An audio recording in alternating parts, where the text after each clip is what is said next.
once upon a midnight dreary, while I pondered, weak and weary, over many a quaint and curious volume of forgotten lore, while I nodded, nearly napping, suddenly there came a tapping, as of someone gently rapping at my chamber door.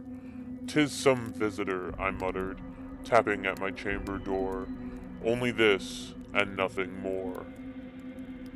Ah, distinctly I remember it was in the bleak December, and each separate dying ember wrought its ghost upon the floor. Eagerly I wished the morrow, vainly I had sought to borrow from my books surcease of sorrow, sorrow for the lost Lenore, for the rare and radiant maiden whom the angels named Lenore, nameless here forevermore. And the silken, sad, uncertain rustling of each purple curtain thrilled me, filled me with fantastic terrors never felt before, so that now, to still the beating of my heart, I stood repeating, "'Tis some visitor entreating entrance at my chamber door, some late visitor entreating entrance at my chamber door. That it is, and nothing more." Presently my soul grew stronger, hesitating then no longer. "Sir," I said, "or madam, truly your forgiveness I implore, but the fact is I was napping, and so gently you came rapping, and so faintly you came tapping at my chamber door, that I scarce was sure I heard you. Here I opened wide the door, darkness there, and nothing more." Deep into that darkness peering, long I stood there, wondering, fearing, doubting, dreaming dreams no mortal ever dared to dream before, but the silence was unbroken, and the stillness gave no token, and the only word there was spoken was whispered word, "Lenore?" This I whispered, and an echo murmured back the word, "Lenore." Merely this, and nothing more. Back into the chamber turning, all my soul within me burning, soon again I heard a tapping somewhat louder than before. "Surely," I said, "surely that is something at my window lattice. Let me see, then, what thereat is, and this mystery explore. Let my heart be still a moment, and this mystery explore. 'Tis the wind, and nothing more." Open here I flung the shutter, when, with many a flirt and flutter, in there stepped a stately raven of the saintly days of yore. Not the least obeisance made he, not a minute stopped or stayed he, but with mine of lord or lady, perched above my chamber door, perched upon a bust of Pallas, just above my chamber door, perched and sat, and nothing more. Then this ebony bird beguiling my sad fancy into smiling, by the grave and stern decorum of the countenance it wore. "Though thy crest be shorn and shaven, thou," I said, "art sure no craven, ghastly grim and ancient raven, wandering from the nightly shore. Tell me what thy lordly name is on this night's Plutonian shore." Quoth the raven, "Nevermore." Much I marveled this ungainly fowl to hear discourse so plainly, though its answer little meaning, little relevancy bore, for we cannot help agreeing that no living human being ever yet was blessed with seeing bird above his chamber door, bird or beast upon the sculptured bust above his chamber door, with such a name as Nevermore. But the raven, sitting lonely on the placid bust, spoke only that one word, as if his soul in that one word he did outpour. Nothing further than he uttered, not a feather than he fluttered, till I scarcely more than muttered, other friends would have flown before. On the morrow he will leave me, as my hopes have flown before. Then the bird said, nevermore.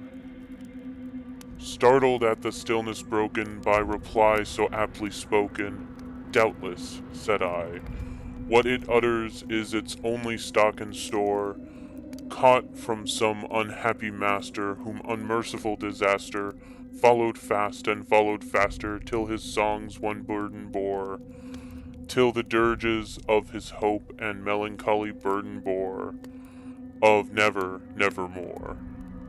But the raven still beguiling all my fancy into smiling, straight I wheeled a cushioned seat in front of bird and bust and door.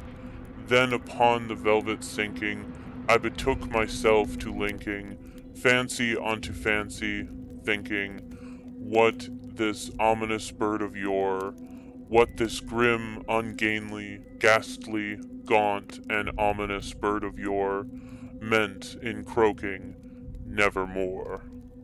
This I sat engaged in guessing, but no syllable expressing, to the fowl whose fiery eyes now burned into my bosom's core.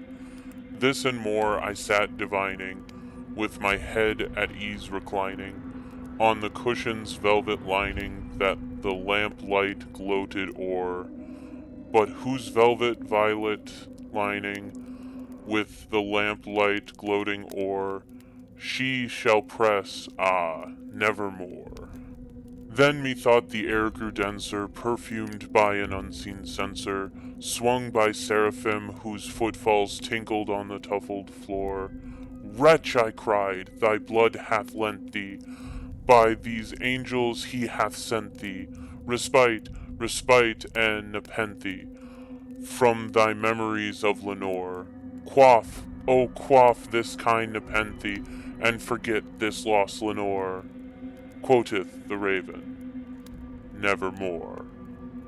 Prophet, said I, thing of evil, prophet still, if bird or devil, whether temper sent, or whether tempest tossed thee here ashore, desolate yet all undaunted on this desert land enchanted, on this home by horror haunted, tell me truly, I implore, is there balm in Gilead? Tell me, I implore. Quoth the raven, nevermore. Prophet, said I, thing of evil, prophet still, if bird or devil, by the heaven that bends above us, by the God we both adore, tell this soul with sorrow laden, within the distant Aidenn, it shall clasp a sainted maiden, whom the angels name Lenore.